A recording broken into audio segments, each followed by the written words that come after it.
Hey guys! So, the holiday season is pretty much come to an end, but there's one more recipe that we have to try before we call it quits.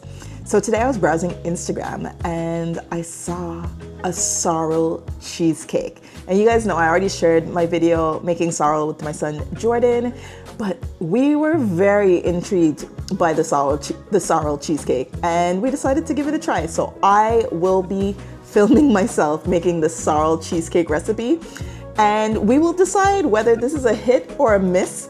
You know, it's one of those things, like sorrel's a great drink. I've heard of people doing jams with it as well. I don't know how it will apply as a cheesecake, but I'm definitely willing to find out. So stay tuned. So one of the first aspects of this recipe is that we have to make a sorrel reduction, or basically a sorrel syrup.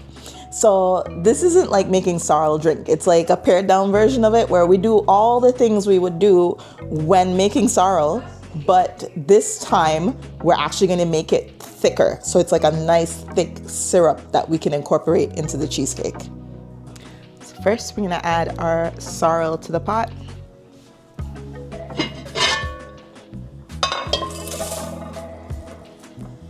Then 3 cups of water.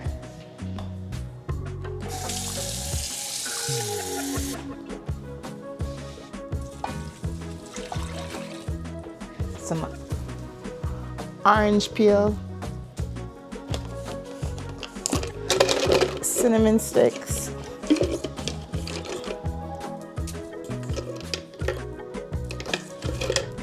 allspice,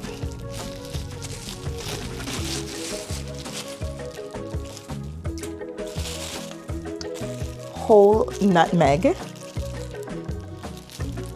and everything I add is whole, because I find that when you crush them up or you do powders, then you end up with a lot of sediment in the sorrel. And I like when I drink my sorrel that it's like drinking juice. It's clear, it's clean, it's just straight liquid, nothing mixed up in it. So we're adding our sugar now.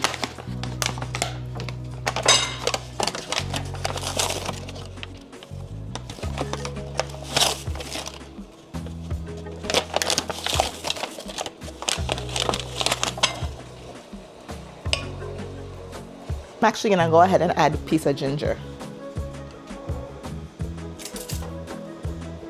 because why not?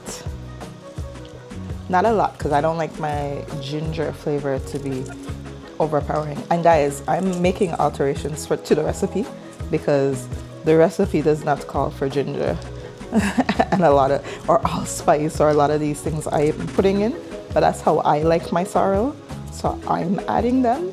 I might be screwing myself, but I'm gonna take that chance. Now we have our piece of ginger peeled, we'll throw it in the pot. And we're gonna let this simmer for a little bit till it turns very thick and syrupy. While that is boiling, we're gonna get our actual cheesecake base ready. So we're gonna start making our crust, which we're making with digestive biscuits.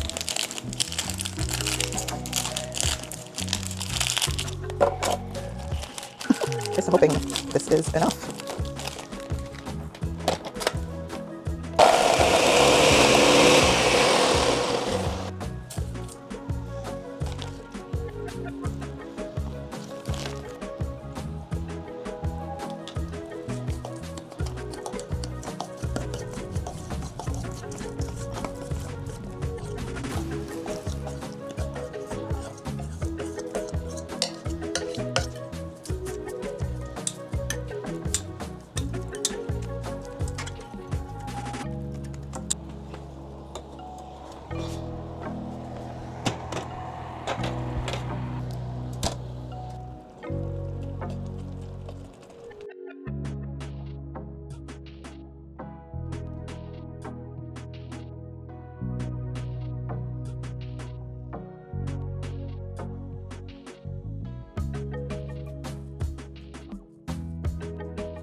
right, so we got less than a cup, so I think we're gonna improvise in terms of how much we're going to put into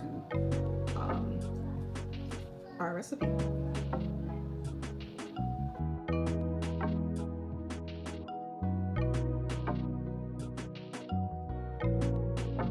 Splash of vanilla.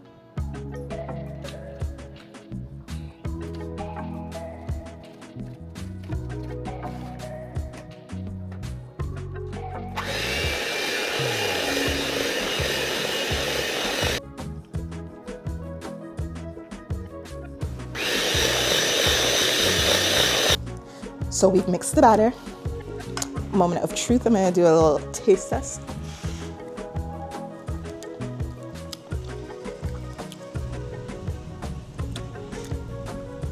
I don't know, I feel like you don't really taste it. Or you taste it faintly. We're gonna see this one through. We're gonna trust the process.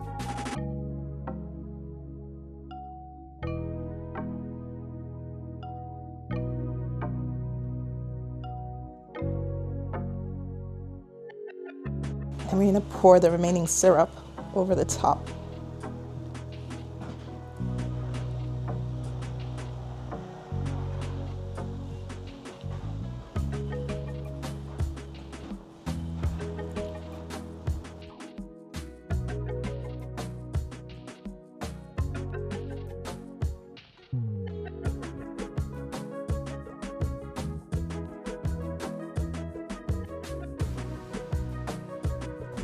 All right, so she's in the oven baking. Now we just gotta wait.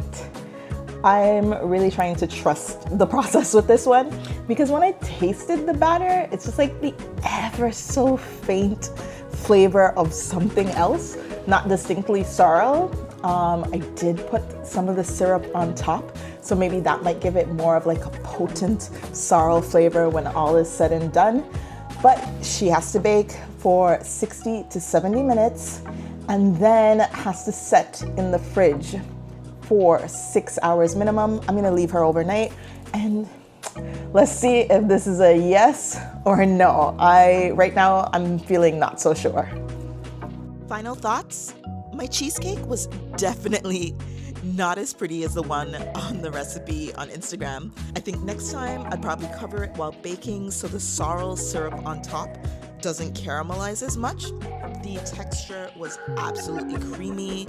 You definitely get hints of the sorrel flavor, especially where the syrup caramelized. And honestly, my family loved it. I'd 100% try it again, just with a few tweaks.